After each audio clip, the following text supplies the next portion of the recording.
Hello everyone, it's Clay Jenkinson. On my Listening to America tour earlier today, I was at Sag Harbor, which is the home of John and Elaine Steinbeck, from which he began his famous Travels with Charlie tour on September 23, 1960.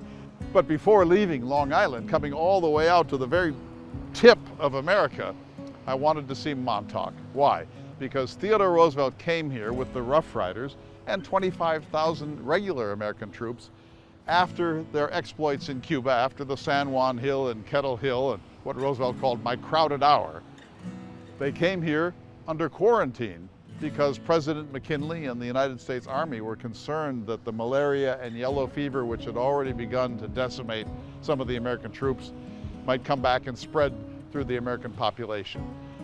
Because Roosevelt was the leader of the Rough Riders, he was free to go back to Oyster Bay and even to New York City, which he did a couple of times, but he wanted to stay here. He wanted to prolong as fully as possible the glory of his time in Cuba.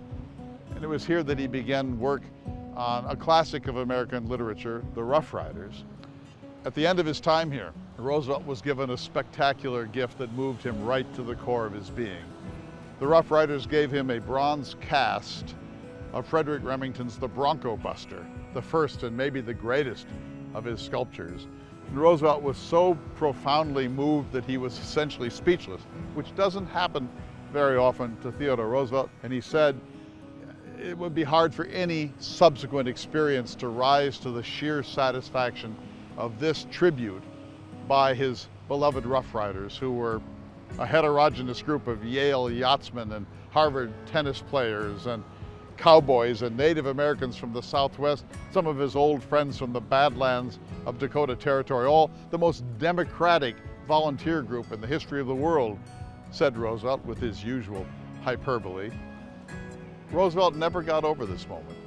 He was a bona fide war hero, and he carried that reputation, as well as his status as America's first cowboy president, through the rest of his life.